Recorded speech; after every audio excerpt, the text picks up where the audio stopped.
তাকে আজ ডাক্তারের কাছে নিয়ে যেতে হবে, সেজন্য সকাল সকাল চলে আসলাম কুমিল্লাতে। আর তাড়াহুড়ার কারণে বাসায় ঠিকভাবে নাস্তা করতে পারিনি, সেজন্য অটোতে বসে মেরেন্ডা এবং বাটার বন দিয়ে সকালের নাস্তাটা সেরে নিতে হলো। যাই হোক, প্রথমে আমি কুমিল্লাতে এসে বাসায় থেকে তাকে নিয়ে আসি চকবাজার এসে অনেকক্ষণ দাঁড়িয়েছিলাম, কিন্তু কোনো অটো পাচ্ছিলাম না। শেষমেশ অনেকক্ষণ পরে একটা অটো পেয়ে গেলাম, আর এই অটোতে উঠে মহাবিপদে পড়ে গেলাম। কারণ এই অটোতে উঠার পরে কিছু দূর যাওয়ার পরে টানা আধা ঘন্টা জ্যামের মধ্যে বসে থাকতে হয়েছিল। তারপর কোনো উপায় না পেয়ে এই অটো থেকে নেমে পড়লাম। দেন দুজন মিলে হাঁটতে থাকলাম সামনের দিকে। সামনে এসে একটা সিনজিতে উঠে পড়লাম। সিনজিতে উঠে কিছু দূর যাওয়ার পরে আবারও জ্যামে পড়লাম। মনে হচ্ছে আজকে আর ডাক্তার দেখানো হবে না, জ্যামে দিন কাটিয়ে যাবে। আগে জানতাম ঢাকা শহরে জ্যামে পড়লে ঘন্টার পর ঘন্টা বসে থাকতে হতো, আর এখন দেখছি কুমিল্লাতেও ঘন্টার পর ঘন্টা বসে থাকতে হয়। তবে কি আর বলবো, একটু দূর গেলেই আবার জ্যামে পড়তে হয়। এভাবে জ্যামের পর জ্যাম কাটিয়ে আমরা আলেকাচর বিশ্ব রোড চলে আসলাম। এখন আমাদেরকে রাস্তা পার হতে হবে, কারণ রাস্তার পশ্চিম পাশেই হাসপাতাল। ফাইনালি রাস্তা পার হয়ে আমরা হাসপাতাল চলে আসলাম। হাসপাতালের নাম দেখে এখন আপনারা হয়তো বুঝে গেছেন কেন আমরা এই হাসপাতালে আসলাম। এটা হচ্ছে কুমিল্লার মধ্যে সবচেয়ে বড় সরকারি চক্ষু হাসপাতাল। হাসপাতালের ভিতরে প্রথমে প্রবেশ করে আমরা চলে গেলাম টিকিট কাউন্টারে টিকিট কাটার জন্য। তো নাম ঠিকানা দিয়ে 100 টাকা দিয়ে একটা টিকিট কেটে নিলাম,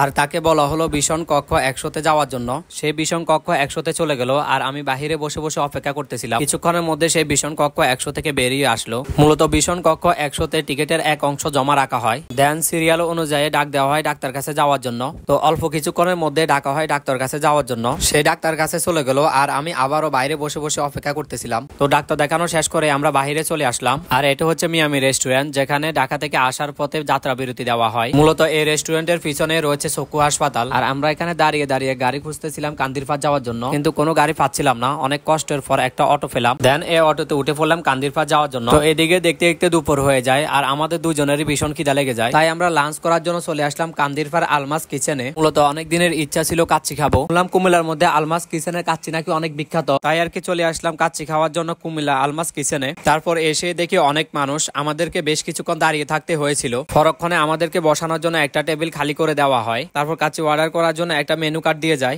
আর মেনু কার্ডটা দেখার জন্য আমি তার হাতে দিয়ে দিলাম, আর বললাম দেখো কোন প্যাকেজটা নেওয়া যায়। তো সে অনেকক্ষণ ভালোভাবে দেখে চিন্তা ভাবনা করে দামে কম মানে ভালো এমন একটা প্যাকেজ অর্ডার করে দিল। তবে রেস্টুরেন্টের ডেকোরেশন এবং এনভায়রনমেন্ট খুবই চমৎকার। তো যাই হোক, দেখতে দেখতে আমাদের খাবারও চলে আসলো। এদিকে তো আমার ভীষণ খিদে, ফ্যাট জ্বলে পুরো ছাই হয়ে যাচ্ছিল। সে আমার প্রতি খুবই কেয়ারিং, সেজন্য আমার প্লেটে প্রথমেই খাবার বেড়ে দিচ্ছিল। কাচ্চিটা দেখতে যেমন মাশাআল্লাহ তেমনি খেতেও ভীষণ টেস্টি ছিল। খাওয়া দাওয়া শেষ করে আমরা এখন চলে যাচ্ছি চশমা কেনার জন্য। এদিকে মিরর দেখে আমি ছোট্ট একটা ক্লিপ নিয়ে নিলাম। অলরেডি আমরা বেরিয়ে পড়লাম, আর দেখতে পাচ্ছেন আজকে প্রচন্ড পরিমাণে রোদ পড়তেছে। আর রোদের মধ্যে হাঁটতে হাঁটতে একটা চশমা দোকান পেয়ে গেলাম, আর এই দোকানে বেশ কয়েকটা চশমা দেখা হলো, কিন্তু কোনো চশমাই পছন্দ হলো না। তারপর আরো একটা দোকানের মধ্যে চলে আসলাম, এখানেও বেশ কয়েকটা চশমা দেখানো হলো, কিন্তু কোনো চশমাই পছন্দ হলো না। তো কি আর করা, সেই জন্য চলে আসলাম আরো একটা চশমা দোকানে। মূলত এই দোকানের চশমাটাই আমাদের পছন্দ হয়ে যায়, আর এখান থেকে আসলে আমরা চশমাটা কাস্টমাইজ করে নিই, অর্থাৎ নন পাওয়ারি গ্লাসটা খুলে পাওয়ারি গ্লাসটা লাগানো হয়। আর এদিকে আমি চশমা লাগিয়ে নিজেকে দেখছিলাম, দেখতে বেশ হিরো আলমের মতো লাগতেছিল, সেই জন্য চশমাটা রেখে চলে আসলাম কম্পিউটার দোকানে।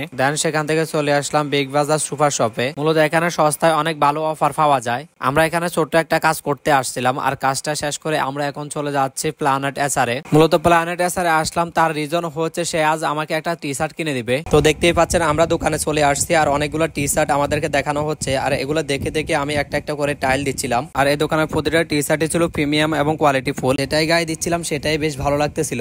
আর সেও আমাকে বলতেছিল মন চাইলে দুটা নিয়ে নাও। পরবর্তীতে আমি নিজে না করে দিয়ে না থাক অন্য সময় আরেকটা নিব, তাই একটা টি শার্ট নিয়ে আমরা এখন চলে যাচ্ছি। এখন তার জন্য কিছু ওষুধ কিনতে হবে, সেজন্য আমাদেরকে এখন ফার্মেসিতে যেতে হবে। তাই ওষুধ কিনতে চলে আসলাম ফার্মেসিতে। আর ফার্মেসির ভিতরে অনেক মানুষের ভিড়, আর এই ভিড়ের মাঝে তার জন্য ওষুধ নিয়ে নিলাম। তো ওষুধ কিনে বের হওয়ার সময় আমরা এক বেলপুরি আলা মামাকে দেখতে পেলাম, তাই বেলপুরি খাওয়ার জন্য চলে আসলাম মামার দোকানে। বেলপুরিও মাশাআল্লাহ অনেক টেস্টি ছিল। বেলপুরি খাওয়া শেষ করে দেখতে পেলাম আখের রস। এদিকে আমাদের দুজনেরই অনেক তৃষ্ণা লাগছে, যেহেতু অনেকক্ষণ ঘোরাঘুরি করলাম, সেজন্য অনেক ক্লান্ত লাগতেছিল। সেজন্য ভাবলাম ঠান্ডা এক গ্লাস আখের রস খেয়ে নিই। তো যেমন চিন্তা তেমন কাজ, দুজনে 2 গ্লাস আখের রস খেয়ে নিলাম। খাওয়া দাওয়া শেষ করে চলে যাচ্ছিলাম বাসার দিকে। আর এদিকে দেখতে দেখতে কখন যে রাত হয়ে গেল তা তো আমরা টেরই পেলাম না। তো যাই হোক, আজকের মতো ভিডিও এই পর্যন্ত। সবার প্রতি ভালোবাসা রেখে আজকের মতো বিদায় নিচ্ছি। আল্লাহ হাফেজ।